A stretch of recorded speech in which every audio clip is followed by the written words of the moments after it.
Bonjour et bienvenue à une nouvelle capsule éthérique de Montréal Hanté. Je suis votre hôte Dr Mob et cette semaine nous vous parlons d'une expérience étrange qui a eu lieu sur l'avenue Christophe-Colomb.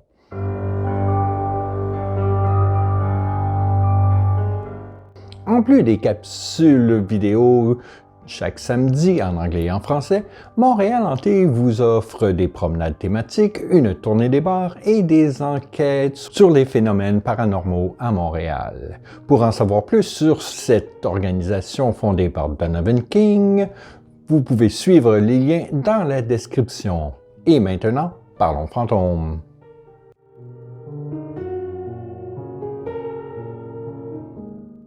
John Vaccarella, un professeur d'anglais, nous confia cette histoire dérangeante d'une expérience qu'il avait faite jadis en conduisant sa voiture le long de l'avenue Christophe-Colomb.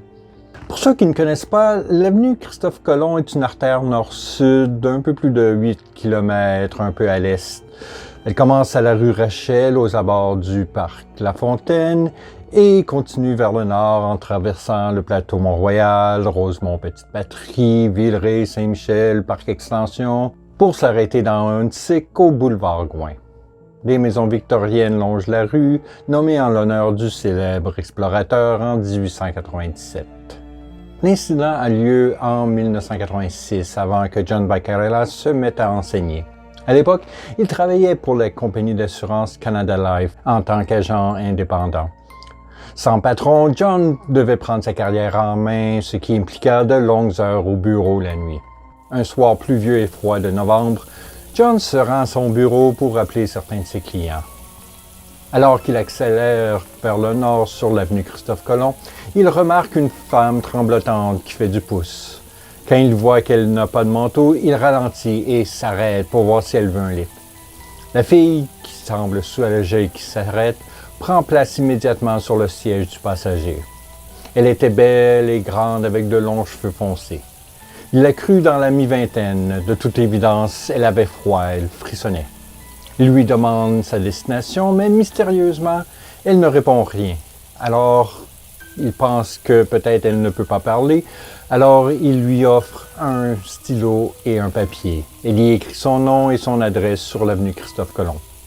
Comme elle frissonne toujours, il lui offre son manteau de cuir pour se réchauffer, ce qu'elle accepte gracieusement. Elle le met tandis qu'ils partent vers le nord en silence. Quand ils arrivent à destination, près de l'avenue Jean Talon, la fille sort et rentre chez elle. Content d'avoir été serviable, John continue vers le nord sur l'avenue. C'est seulement lorsqu'il arrive au bureau qu'il réalise que l'autostoppeuse avait oublié de lui remettre son manteau. Alors il décide de passer le prendre le lendemain. Le lendemain matin, donc, il retourne à la résidence sur Christophe-Colomb où il avait laissé la fille et il sonne. Au début, personne ne semble là, mais au bout d'une minute, la porte s'ouvre et une septuagénaire apparaît. Elle ne semble pas contente et lui demande qui il est. John, lui ayant dit son nom, explique qu'il avait ramassé une femme la veille qui faisait de l'autostop. Il la décrit et raconte comment elle avait écrit son nom et l'adresse pour y être déposée. Il lui montre le papier et lui dit que la fille avait oublié de lui remettre son manteau de cuir, d'où la raison de sa présence chez elle. Sous le choc, la vieille dame le regarde et dit qu'il s'agit de sa fille, morte il y a 1 an. John réplique que c'est impossible, il ne la croit pas. La femme persiste et suggère même qu'ils aient au cimetière. Toujours un peu confus devant la situation bizarre, John accepte.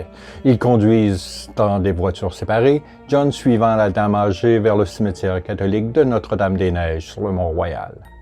Après être passé les portes de pierre, ils se dirigent vers une section où plusieurs tombes ont été récemment placées. Ils se stationnent et la dame âgée mène John vers la pierre tombale. Quand ils sont arrivés, John faillit tomber sous le choc. Là, étendu devant la pierre, se trouve son manteau de cuir. Perplexe et bouleversé, il ramasse le manteau et décampe de là. Il se souvient avoir laissé la femme âgée seule dans le cimetière. Aujourd'hui, John Vaccarella enseigne l'anglais langue seconde aux immigrants à la commission scolaire English Montreal, un travail qu'il aime et où il excelle. De temps à autre, en parlant de choses étranges avec ses élèves et collègues, il relate sa rencontre personnelle avec le paranormal. Même si cela s'est passé il y a plus de 35 ans, John ne doute pas de sa mémoire. Il se souvient de cette nuit de novembre 1986, quand il a rencontré l'autostoppeuse fantôme de l'avenue Christophe Colomb. On ne sait pas si cette autostoppeuse fantôme a été aperçue par d'autres automobilistes ou si elle est tout seule dans son cas. Peut-être qu'un d'entre vous a fait des rencontres du même genre. Si c'est le cas, n'hésitez pas à nous en faire part dans les commentaires. N'hésitez pas non plus à aimer la vidéo, vous abonner et activer les notifications pour ne manquer aucune de nos capsules. D'ici samedi prochain, je vous souhaite une bonne semaine et gardez l'œil ouvert. On ne sait pas quel fantôme rôde à Montréal.